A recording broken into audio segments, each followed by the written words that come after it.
আমি অয়ন। আমার গ্রামের বাসা কুষ্টিয়াতে। আমার দাদার বাবার সাথে গল্প করছিলাম। তিনি একজন হুজুর। তিনি অনেক আগে ঘটে যাওয়া ঘটনা শোনালেন, 1973 সালের। তখন তিনি কুষ্টিয়ার মিরপুর গ্রামের মাদ্রাসাতে পড়তেন। তার বাড়ির পাশে শফিক নামে একজন থাকত।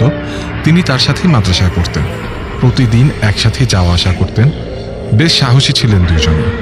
তারা মাদ্রাসাতে হেফজ করতেন, যার কারণে রাতে আসতে বেশ দেরি হতো।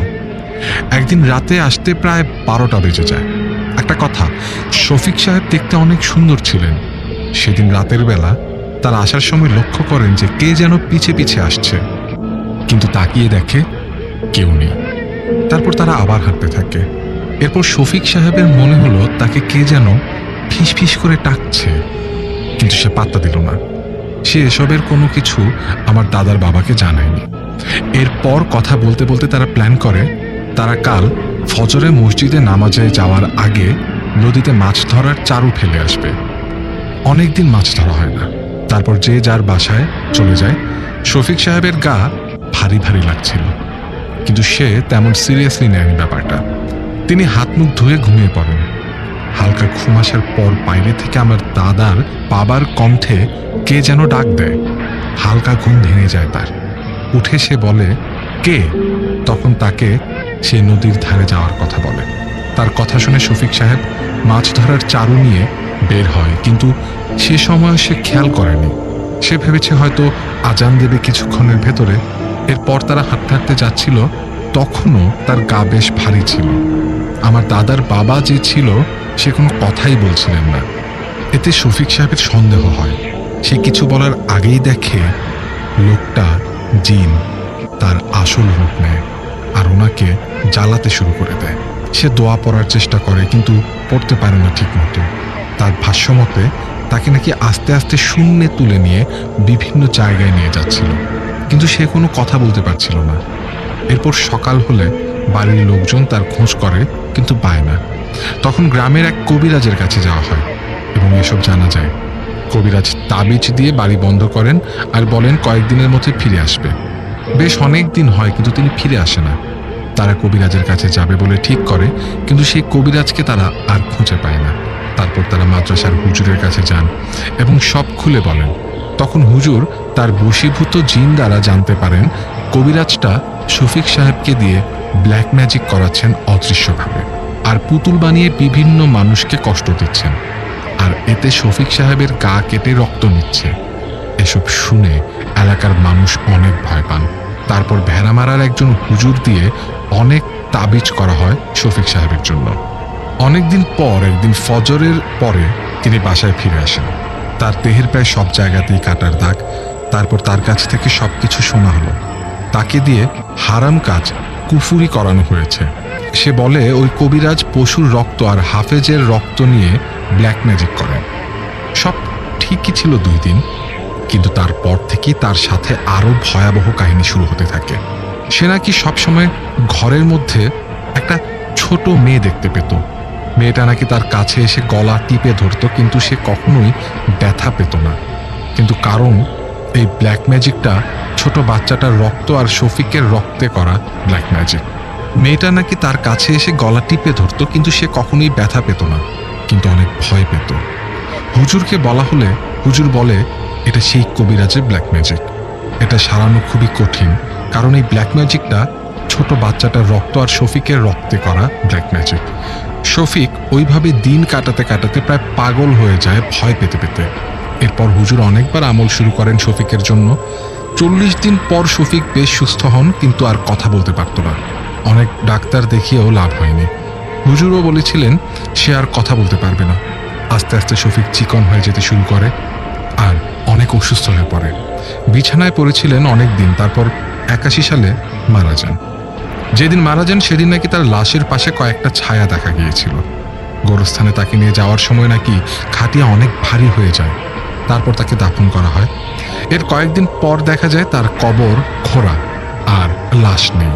হুজুর বলেন ব্ল্যাক ম্যাজিকের জন্য কবিরাজ এই হাফেজ ছেলেটার লাশ ইউজ করছে। এটা আর ফেরানো সম্ভব না। ফেরাতে গেলে আরো 2-3টা জীবন চলে যেতে পারে। এই জন্য পরে আর তা খোঁজ করা হয়নি। আজকে আমি যে ঘটনাটি শেয়ার করব সেটা 2008 সালের নভেম্বর মাসের। সেদিন ছিল মঙ্গলবার।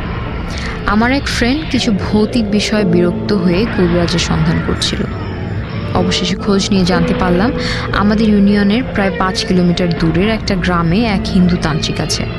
সারাদিন অফিস করে বিকাল 5টার দিকে রওনা হলাম সেই তান্ত্রিকের বাড়ির উদ্দেশ্যে। রিক্সাওয়ালা এক অজপাড়া গ্রামের বাজারে নিয়ে গেলেন। আরও প্রায় 1 কিলোমিটার পথ হেঁটে যেতে হবে। অবশেষে তান্ত্রিকের বাড়ি পৌঁছে তার সাথে সমস্ত কাজকর্ম শেষ করি। মোবাইলের দিকে তাকিয়ে দেখি রাত প্রায় 10:30 বেজে গেছে। তান্ত্রিকের বাড়ি থেকে বিদায় নিয়ে বের হই বাড়ির উদ্দেশ্যে। ওই এলাকায় এক ফ্রেন্ড আমাদেরকে পথ দেখিয়ে দেয়, বলে এই রাস্তা ধরে হেঁটে গেলেই সামনেই মেন রোড পড়বে, গাড়ি পাওয়া যাবে, চলে যেতে পারবে।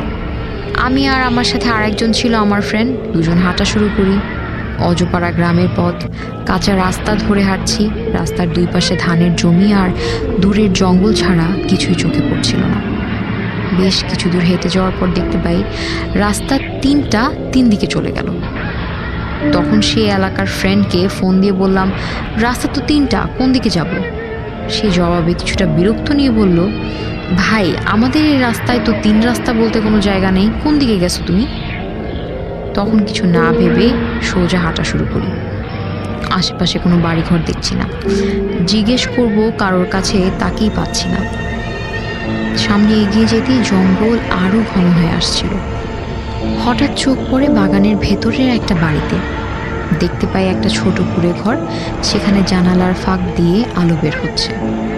বাড়ির সামনের দিকটা মরা কলা পাতা দিয়ে বেড়া দেওয়া।